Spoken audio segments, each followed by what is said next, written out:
कराची में आग से तबाह होने वाले गुल प्लाजा की पहली मंजिल पर रेस्क्यू ऑपरेशन मुकम्मल। फायर ब्रिगेड हुकाम के मुताबिक अब दूसरी मंजिल के रेस्क्यू ऑपरेशन की जानिब बढ़ रहे हैं। 26 अफराद अब तक जाम बहक हो चुके हैं। 2 मजीद लाशें निकाली गई हैं। काशिफ मुश्ताक नुमाइंदा जी हमारे साथ मौजूद हैं। काशिफ, बिल्कुल वजी, अब से कुछ देर कबल 2 मजीद लाशें निकाल ली गई हैं और 16 लाशें जो हैं वो 2 रोज़ के अंदर निकाली गई, जबकि 16 से लेकर अब तक जितनी भी लाशें हैं वो तमाम तर फर्स्ट फ्लोर से निकाली गई हैं। फर्स्ट फ्लोर पे तमाम तर रेस्क्यू ऑपरेशन मुकम्मल कर लिया गया है। मुख्तलिफ दुकानों को जो है वो चेक किया गया। उसके बाद अब रेस्क्यू टीमों की जानिब से ये दावा किया जा रहा है कि सेकेंड फ्लोर पर सर्चिंग का अमल शुरू कर दिया गया है।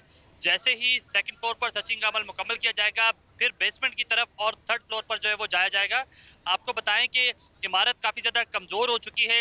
3 हिस्से इसके गिर चुके हैं और मजीद गिरने का खदशा है, जबकि जो साथ में मौजूद रिम्पा प्लाजा है उसके 2 पिलर भी काफ़ी हद तक डैमेज हो गए हैं। पहले ये कोशिश की जा रही थी कि रिम्पा प्लाजा की मदद से जो है वो गुल प्लाजा की छत पर जाया जाए और वहाँ से जो है वो इमारत के अंदर दाखिल हुआ जाए, लेकिन ये पॉसिबल नहीं हुआ। और उसके बाद आर्जी तौर पर एक सीढ़ी जो है वो लगाई गई है फर्स्ट फ्लोर पर और सीढ़ी की मदद से जो है वो फर्स्ट फ्लोर पर दाखिल हुआ गया।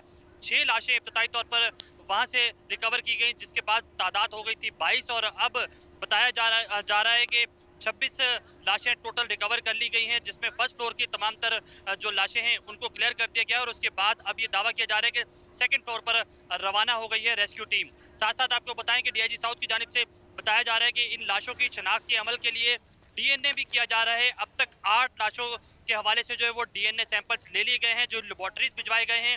6 लाशों की शनाख्त जो है वो कर ली गई है, जिसमें एक रेस्क्यू एहलकार भी शामिल है। तो ये तमाम तर 26 लाशों को कराची के सिविल अस्पताल मुंतकिल किया जा रहा है और इस हवाले से ये बताया जा रहा है कि वहाँ ज़ाब्ते की कार्रवाई भी की जाएगी, जबकि अब तक वाकई की जो सीसीटीवी फुटेज आई है उसकी मदद से पुलिस की जानिब से तफ्तीश ठीक है, शुरू कर दी गई है। बहुत शुक्रिया मुकदमा काशिफ मुश्ताक आपका।